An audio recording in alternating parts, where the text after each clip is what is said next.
Matter of fact, let's go through some of the rest of these kind of rapid fire. Nice. We'll keep it rapid fire. Song of Solomon we've exhausted, but Isaiah you mentioned 29:12, right? Isaiah 29:12. Yeah. If you want to make those points, what you say about it, then I can show the theology again. That remember, if he's a prophet like Isaiah, he's got to agree with theology. But what do you say about that, man? Come on, it says. And prophet, I mean, we can obviously go through the entire passage, and I think I have a video where I go through the entire passage. But guys, once again, just look at what these verses say. Look at this. Muslims, how are you not embarrassed that a guy many of you regard as your chief apologist would give this as his response when he's given an opportunity to present his best case for Muhammad? He goes, Deuteronomy 18, according to which Muhammad's a false prophet, and Deuteronomy 29:12, Isaiah 29:12, according to which Muhammad is a stubborn rebel against God. And where are you getting profit out of this, right? So guys, let me just give you the Muslim argument here, right?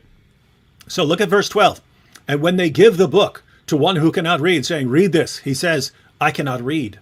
Oh, did you catch that? They're going to give the book to one who cannot read, saying, read this. He says, I cannot read. Oh my goodness. The angel Gabriel showed up to give Muhammad the book and told Muhammad to read. And Muhammad said, I can't read. You see that? This is a prophecy, a fulfilled prophecy, because Isaiah 29:12 is saying that there's going to be a prophet. And this prophet is going to say, I can't read when he's given a book. He's going to say, I can't read. So this is miraculous proof that Muhammad's a true prophet. Guys, my goodness, Muslims. I mean, this is perfect illustration of the 99-1 rule.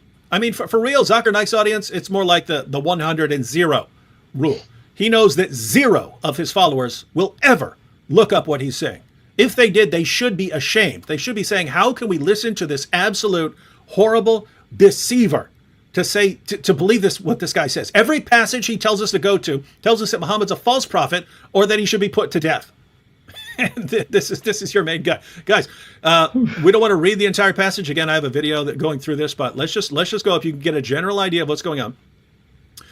So you have at the beginning here, 29:1, Ariel, the city where David encamped, add year to year, let the feast run their round, yet I will distress Ariel, and there shall be moaning and lamentation, and she shall be to me like an Ariel, which means sort of like a place where you burn things and you got the ashes and so on. And I will encamp against you all around, and will besiege you with towers, and I will raise siege works against you, and you will be brought low. From the earth you shall speak, and from the dust your speech will be bowed down. Your voice shall come up from the ground like the voice of a ghost, and from the dust your speech shall whisper. God is talking about judging Jerusalem. He's talking about the judgment to come, right?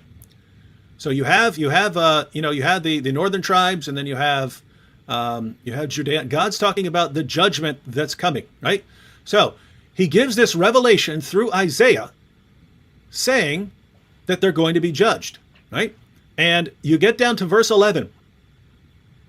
And the vision of all this what? All this judgment that I'm talking about is coming upon you, to you, the Jews. And this vision of all this has become to you like the words of a book. There you have it, book. What book? What book is delivered to a person? And this vision of all this has become to you like the words of a book that is sealed. When men give it to one who can read, saying, read this, he says, I cannot, for it is sealed. And when they give the book to one who cannot read, saying, read this, he says, I cannot read. In context, what is it saying? It's talking about the stubbornness of the people when their prophets come to them, warning them about judgment, and they make excuses for why they're rejecting the revelation. They're making excuses for stubbornly rejecting the revelation. Now, pay attention to verses 11 and 12 again. And the vision of all this, what? He just talked about it. The vision of what's about to happen to them. The vision of all this has become to you like the words of a book that is sealed. The book is sealed. So it's like a book and you're delivering it to someone. When men give it to one who can read, saying, read this, he says, I cannot, for it is sealed. In other words, he makes an excuse. Hey, this book is sealed up. I can't read it. So he makes an excuse for why he rejects it, why he rejects the book. And when they give the book to one who cannot read, verse 12, saying, read this, he says, I cannot read. Who is this talking about? Is this talking about a prophet? No, the prophet is the one giving the revelation, and the people are the one making excuses for why they reject the revelation given by the prophet. So if this is Muhammad, as Zakir Naik claims, Zakir Naik says this is Muhammad right here. He's the one talked about. Well, notice in verse 12, this is not talking about a prophet refusing to read. This is not talking about a prophet making excuses. This is talking about a man who rejects the words of the prophets that are revealed to him, who stubbornly makes excuses for rejecting the prophecies that are revealed to him. So if Zakir Naik wants to say this is talking about Muhammad, great. Muhammad's not a prophet. He's someone who's in rebellion against the prophets.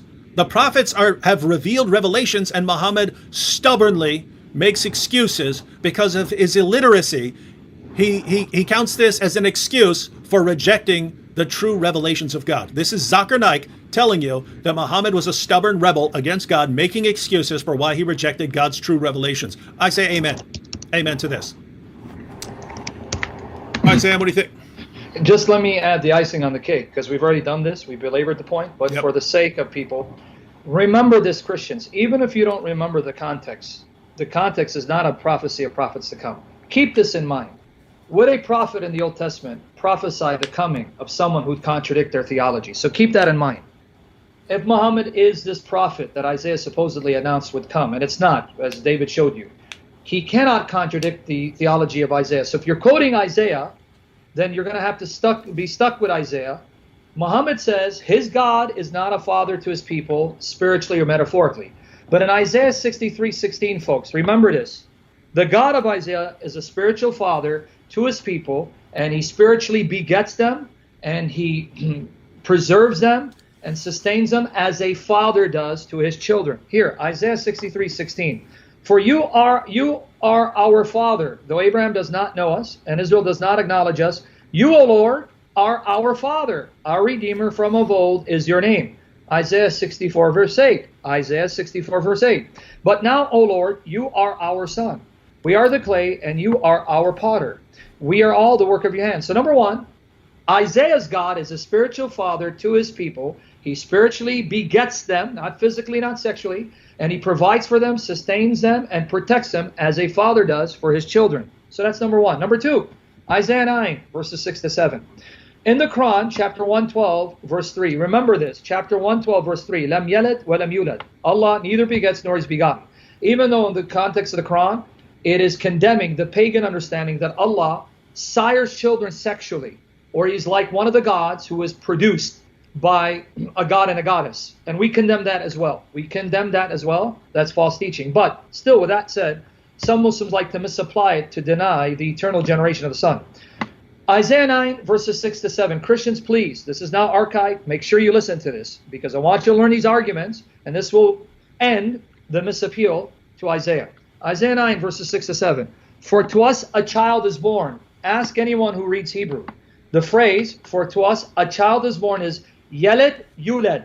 That's the Hebrew cognate of 112.3. Lam Yeled wa lam Yuled. Weled and Yeled, the Hebrew Arabic cognates. So here it says, child born. Yeled, child. Yuled, born. To us a son is given, and the government shall be upon his shoulder, and his name shall be called. Notice the name of the child who is born, a human baby, a human child who's going to grow up to be a human man, a male figure. And the government shall be upon his shoulder, and his name shall be called Wonderful Counselor, Mighty God, El Gibor. El God, Gibor. The Arabic equivalent would be Allah El-Jabbar, or Ilah El-Jabbar, names of Allah, and that cannot be given to a creature. So a child is born who's El Gibor, Mighty God, Everlasting Father, Prince of Peace. And who's the child?